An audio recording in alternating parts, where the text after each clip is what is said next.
नमस्कार दोस्तों, जय श्री राधे कृष्णा।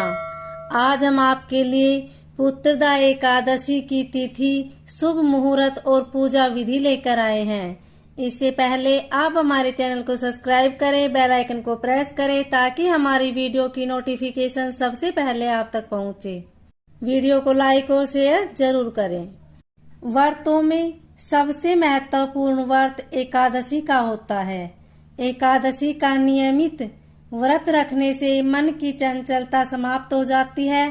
पुत्रदा एकादशी का व्रत संतान प्राप्ति तथा संतान की समस्याओं के निवारण के लिए किया जाने वाला व्रत है। मान्यता है कि जो भी लोग इस व्रत को पूरे विधि विधान और श्रद्धा के साथ करते हैं उन्हें संतान सुख अवश्य मिलता है। श्रावण मास की शुक्ल पक्ष की एकादशी तिथि को पुत्रदा एकादशी मनाई जाती है। पुत्रदा एकादशी का व्रत साल में 2 बार रखा जाता है। एक पुत्रदा एकादशी पो माह के शुक्ल पक्ष की एकादशी के दिन आती है, वहीं दूसरी पुत्रदा एकादशी सावन माह की शुक्ल पक्ष की एकादशी के दिन आती है। इस साल 8 अगस्त 2022 को पुत्रदा एकादशी का व्रत रखा जाए। पुत्रदा एकादशी के दिन भगवान विष्णु की पूजा की जाती है। माना जाता है कि इस दिन व्रत रखने से संतान की प्राप्ति होती है और संतान के सभी कष्ट भी दूर हो जाते हैं। तो आइए जानते हैं पुत्रदा एकादशी का शुभ मुहूर्त और पूजा विधि। श्रावण पुत्रदा एकादशी सोमवार 8 अगस्त 2022 को एकादशी तिथि प्रारंभ 7 अगस्त 2022 को सुबह 11:50 से शुरू होकर एकादशी तिथि का समापन 8 अगस्त 2022 को रात 9 बजे समाप्त होगा। पारण व्रत तोड़ने का समय 9 अगस्त 2022 को सुबह 6:07 से 8:41 तक रहेगा। माना जाता है कि पुत्र सुख की प्राप्ति के लिए पुत्रदा एकादशी का व्रत रखा जाता है। जिन लोगों को कोई पुत्र नहीं होता उनके लिए पुत्रदा एकादशी का व्रत अत्यधिक महत्वपूर्ण है। इस एकादशी का व्रत रखने से भगवान विष्णु की भी खास कृपा होती है। पुत्रदा एकादशी पूजा विधि।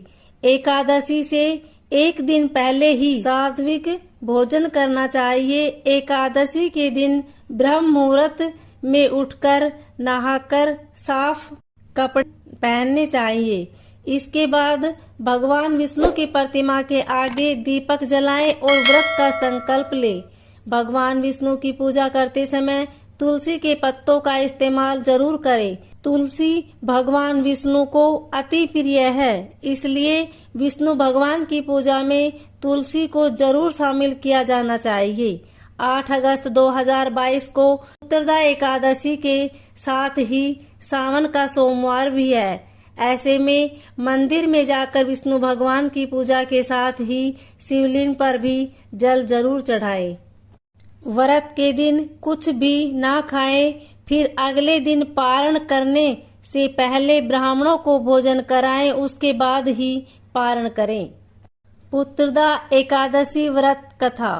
पौराणिक कथाओं के अनुसार एक समय में भद्रावती राज्य का राजा सुकेतुमान था। उसका विवाह सैव्या नाम की राजकुमारी से हुआ था। उसके राज्य में हर प्रकार की सुख सुविधा और वैभव था। उसकी प्रजा में सब बहुत खुश थे। विवाह के काफी समय व्यतीत हो जाने के बाद भी सुकेतुमान की कोई संतान नहीं हुई। इस वजह से पति और पत्नी काफी दुखी और चिंतित रहते थे। राजा सुकेतुमान को इस बात की चिंता थी कि उसका पुत्र नहीं है, तो फिर उनका पिंडदान कौन करेगा। इन सब से राजा का मन इतना व्यथित हो गया कि वह खुद के ही प्राण लेने की सोचने लगा। हालांकि उसने ऐसा कदम नहीं उठाया, राजकाज से भी उसका मन उछट गया। ऐसे में वह एक दिन वन की ओर प्रस्थान कर गया। राजा चलते चलते एक तालाब के किनारे पहुंच गया। वह दुखी मन से वहां बैठा हुआ था। तभी उसे कुछ दूरी पर एक आश्रम दिखाई दिया। वह उस आश्रम में गया। वहां उसने सभी ऋषियों को प्रणाम किया। तब ऋषियों ने उससे उस वन में आने का कारण पूछा। तब राजा ने अपने दुख का कारण बताया। ऋषि ने राजा सुकेतुमान से कहा कि संतान प्राप्ति के लिए उसको श्रावण मास के शुक्ल पक्ष की एकादशी का व्रत विधि पूर्वक रखना होगा। ऋषि ने पुत्रदा एकादशी व्रत की महिमा का वर्णन किया। अपनी समस्या का हल पाकर राजा वहां से खुश होकर वापस अपने महल में आ गया। फिर पुत्रदा एकादशी का व्रत आने पर राजा और पत्नी ने व्रत रखा और विधि पूर्वक भगवान विष्णु की पूजा की। पुत्रदा एकादशी के व्रत नियमों का पालन किया। इसके फलस्वरूप रानी गर्भवती हो गई और फिर राजा को एक पुत्र प्राप्त हुआ। इस प्रकार से जो भी पुत्रदा एकादशी का व्रत रखता है उसे पुत्र की प्राप्ति होती है।